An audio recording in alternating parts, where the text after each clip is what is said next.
नमस्कार दोस्तों। हर संडे की तरह आपके साथ जुड़ चुका हूं और रिस्क मैनेजमेंट का जो अपना सीरीज है वो हम लोग कंटिन्यू कर रहे हैं। हम लोग वो सीरीज कंक्लूड होने के बाद ही बाकी सब्जेक्ट को टच करेंगे। लास्ट संडे मैंने क्रेडिट रिस्क वर्जन 1 कुछ पॉइंट्स आपको बताए थे कि जो आपको ध्यान में रखना है अगर आपको क्रेडिट रिस्क अच्छी तरह से मैनेज करनी है। आज भी क्रेडिट रिस्क के बारे में मैं कुछ पॉइंट्स आपके सामने रखूंगा जिसका विचार आपको आपके बैंक के एपेटाइट के अनुसार, रिस्क एपेटाइट के अनुसार सोचना है। ये बड़ा फ्लेक्सिबल विचार रहेगा। ये सब मुद्दे जो है ना वो बैंक स्पेसिफिक हर एक बैंक को डिसाइड करने हैं, लेकिन ये मुद्दे ध्यान में रखना बहुत जरूरी है। It's very important that these points are kept in mind when you decide your credit policy or for that matter the credit risk policy as well. इसमें सबसे पहला जो पॉइंट मुझे लगता है कि जिसके बारे में आपको सोचना चाहिए।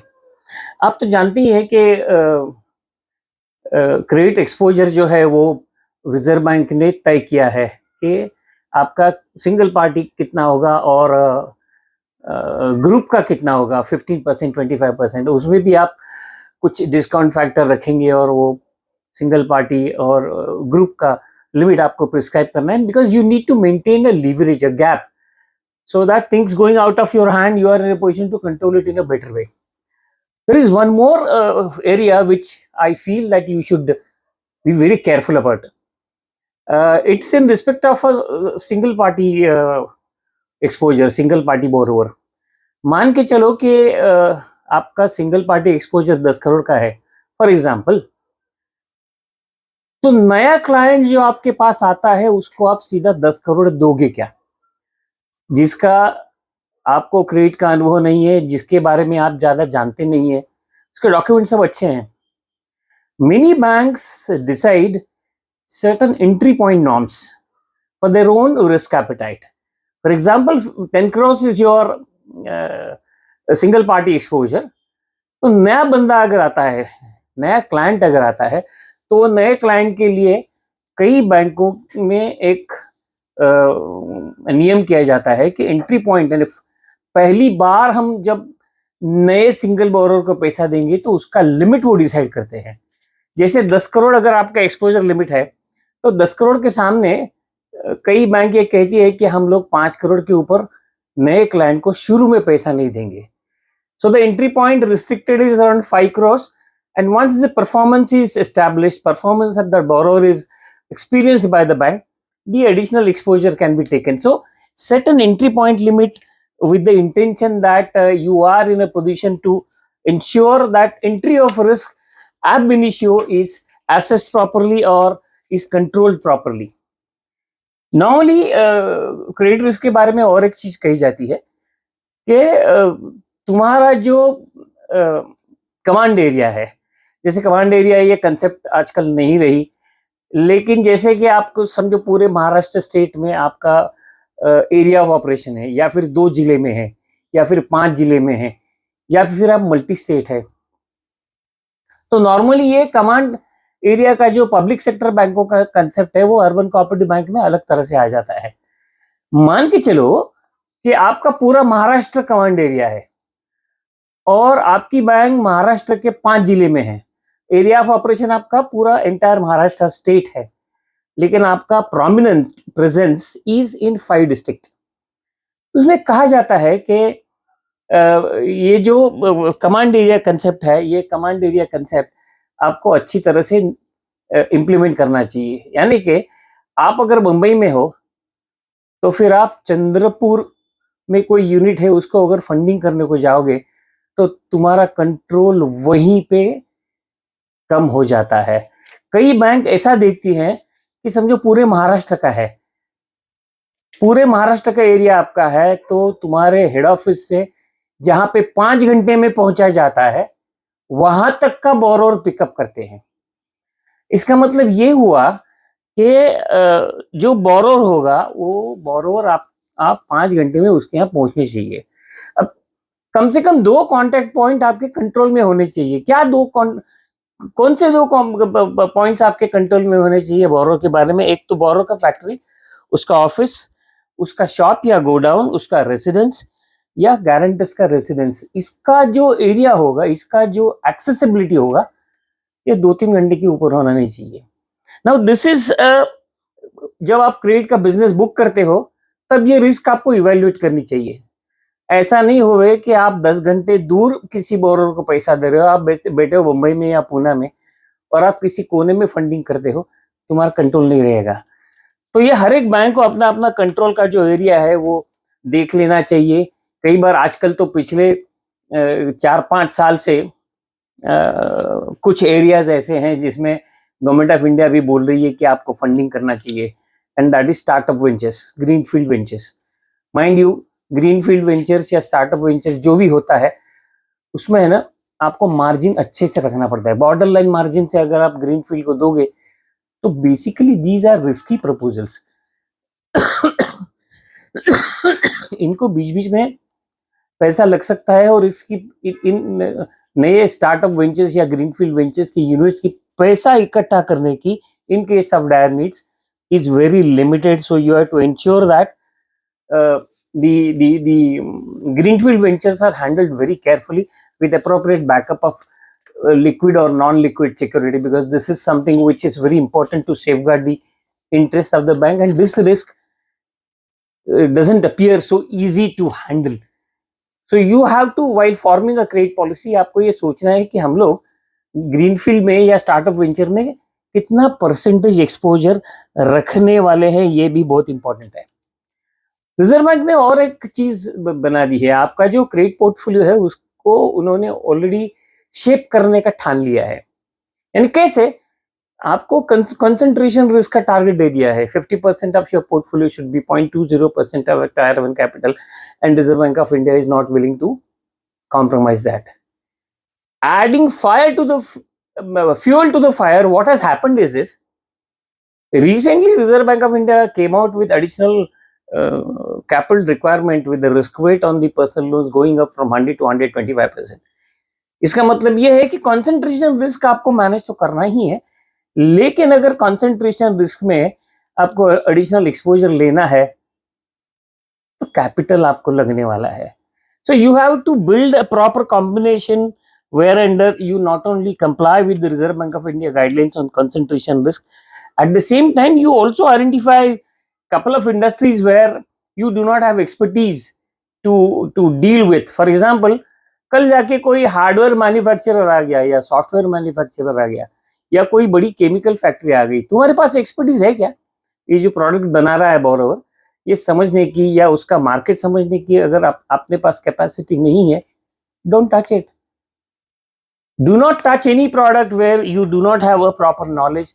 और तुम्हारा जो पोर्टफोलियो होगा उसको आपको डिवाइड करना है almost equivalent, not putting all eggs in one basket की बजाय आपको आपका जो क्रेडिट पोर्टफोलियो है वो पूरी तरीके से आपको डिसाइड करना है कि किसमें कितना होगा, टेक्सटाइल में कितना होगा, केमिकल में कितना होगा, फार्मास्यूटिकल में कितना होगा, इंजीनियरिंग गुड्स कितने होंगे, percentage of your total credit portfolio.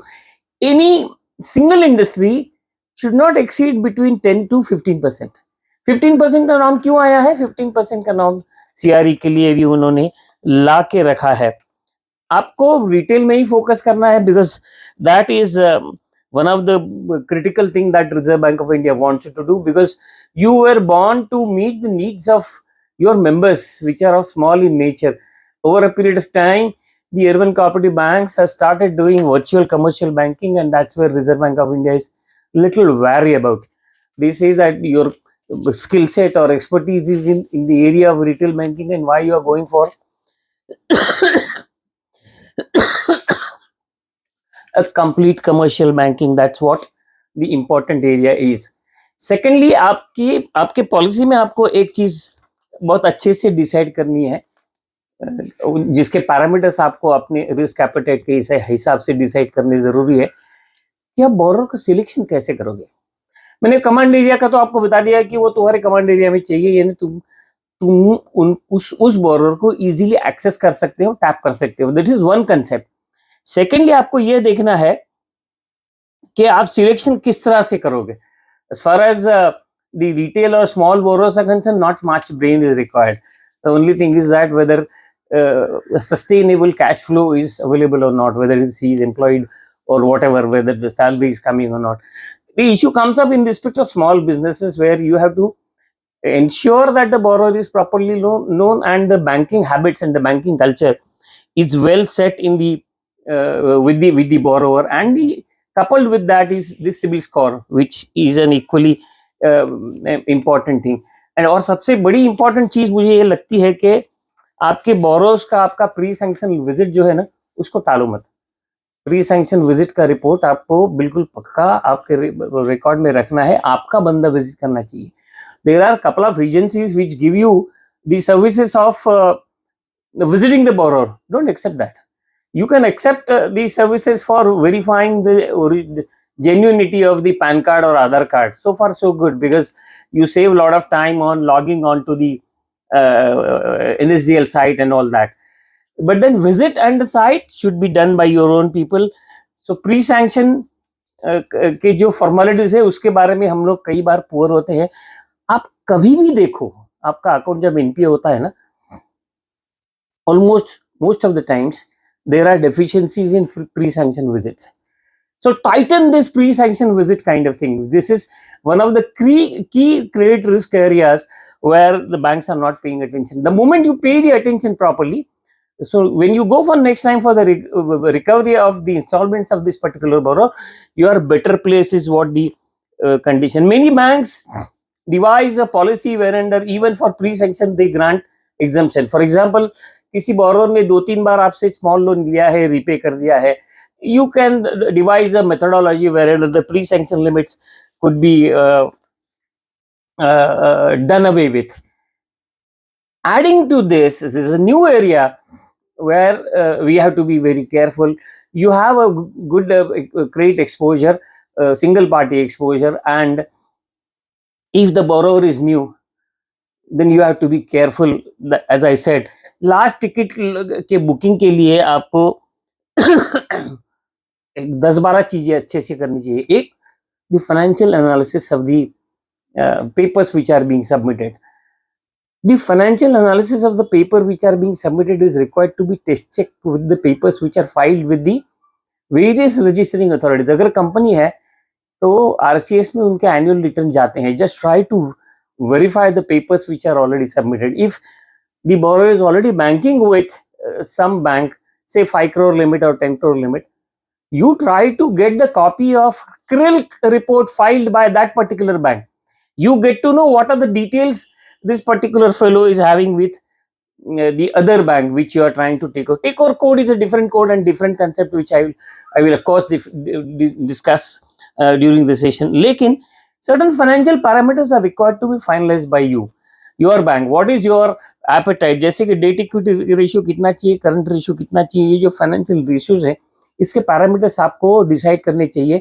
और बोरोर के बैलेंस शीट और फाइनेंशियल स्टेटमेंट्स में अगर डिविएशन आता है तो you have to place a comment whether this is acceptable or not acceptable. Concept of security, I mean the Reserve Bank of India and all other guys are already saying that the urban cooperative banks are resorting to secured lending, security based lending. तो उसकी वजह भी है. वजह क्या है? Many times you are not a part of that CGTMSE scheme, and then the easiest way to safeguard the bank's interest is to build a collateral security other than the principal security. And then collateral security percentages are decided and deviations are built, standardized deviations are built कि कहाँ पे 50% collateral चाहिए और कहाँ पे 100% चाहिए या फिर कहाँ पे 200% चाहिए. कई बैंक्स अगर रियल एस्टेट को पैसा देती है तो वो 200% सिक्योरिटी मांगती है. इसकी वजह ये है कि CRE is basically a proposal which is very difficult to evaluate, assess, follow it up. Now it has become easier because of the RERA. So the financial transactions you are in a better position to control.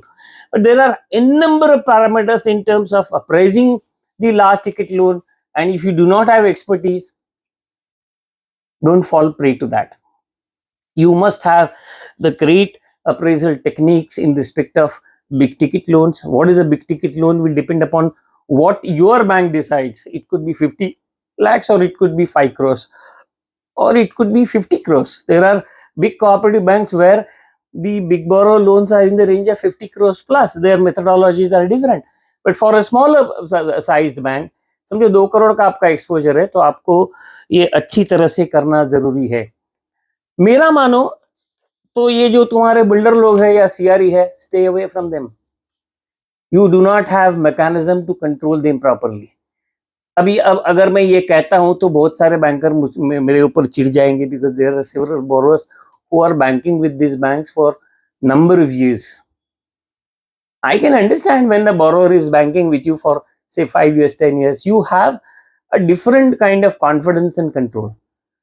But the moment the borrower is new, borrower is coming for the first time and the borrower is CRE, be wary of it. कोई भी project अगर RERA approved नहीं है, do not entertain, because RERA ensures escrow remittances. इसका मतलब ये है कि वो बोरोर को चीटिंग करना पॉसिबल नहीं होता है. जब से ये रेरा एक्ट आ गया है ना, ये रेजिडेंशियल और नॉन रेजिडेंशियल बिल्डर्स और सीआरई के बारे में जो प्रपोजल्स होते हैं ना, तो बहुत ज़्यादा सेफ होने लगे हैं. लेकिन सीआरई के बारे में या बिल्डर्स लोन के बारे में आपको हमेशा ये करना चाहिए कि 200% सिक्योरिटी रखना चाहिए. क्यों 200% रखना चाहिए, ये मेरा मानना है. क्योंकि there are chances of double financing. ये तुम्हारा बिल्डर जो है, ये प्रोस्पेक्टिव परचेसर से भी पैसे लेगा और तुमसे भी लेगा. You have no control to control the sale of product. जैसे फ्लैट है, फ्लैट का सेल पूरा हो गया, तुम्हारे अकाउंट में पैसा नहीं आया, ऐसी बहुत सारी घटनाएं होती हैं. Be careful about the monitoring. Monitoring के बारे में अलग से बात करूंगा ही. और जो भी बोरोवर है, जो भी बैंक है, आपको ये करना है कि you follow the national building code की जो प्रोसीजर्स हैं, जिसमें आपको जो डेवलपमेंटल रूल है, प्लान्स के रूल है, वो रूल सब फॉलो होने चाहिए. अगर नेशनल बिल्डिंग कोड या आपका बिल्डर भी फॉलो नहीं करता और आप भी अगर फॉलो नहीं करते हैं, so that you create a different kind of risk is what I believe. Now, these are small areas in credit risk which I wanted to place before you. Credit is a very huge subject. My idea is to give you only the pointers which are extremely critical and crucial. If these pointers are not built into your credit policy or a risk management policy, you face a different kind of risk. And therefore, these points which I have shared with you, please pay attention. If you have any queries, please do let me know. Thank you. Thank you so much for watching my videos. Please do like, share, subscribe, tell your friends to watch these videos. Thank you. Thank you for watching me.